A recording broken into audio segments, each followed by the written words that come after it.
আসসালামু আলাইকুম বন্ধুরা, আশা করি আপনারা সকলেই ভালো আছেন। তো বন্ধুরা, আজকে আমরা এই ভিডিওর মাঝে জানতে পারবো হযরত ইউসুফ আলাইহিস সালামের জীবনী সম্পর্কে। তো বন্ধুরা, বেশি কথা না বলে আজকের মূল ভিডিও শুরু করা যাক। হযরত ইউসুফ আলাইহিস সালাম ছিলেন অত্যন্ত সুন্দর ও সৎ।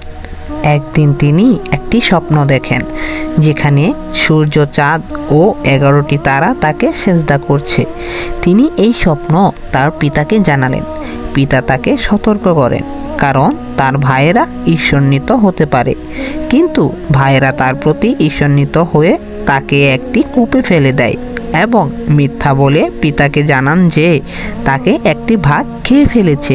কূপ থেকে উদ্ধার হওয়ার পর ইউসুফ আলাইহিস সালামকে একটি কাফেল দ্বারা মিশরে নিয়ে আসা হয় এবং সেখানে তাকে আজিজ নামে একটি ব্যক্তির কাছে বিক্রি করা হয়।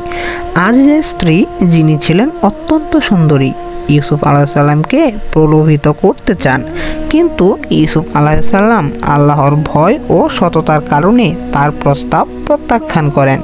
ফলে আজিজের স্ত্রী মিথ্যা অভিযোগে তাকে কারাগারে পাঠান।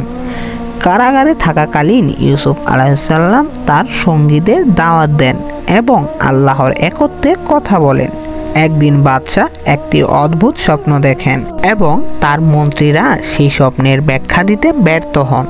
তখন কারাগারে থাকা একজন ব্যক্তি বাদশাকে ইউসুফ আলাইহিস সালামের কথা জানান।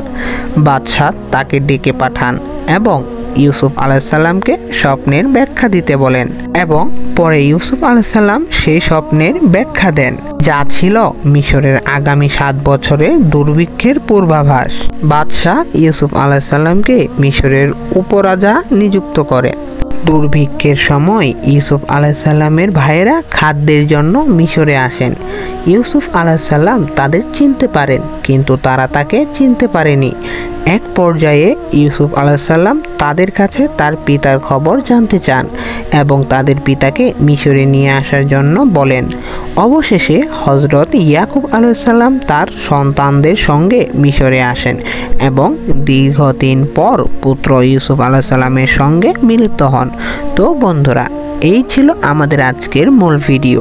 ভিডিওটি ভালো লেগে থাকলে অবশ্যই লাইক করে দিবেন।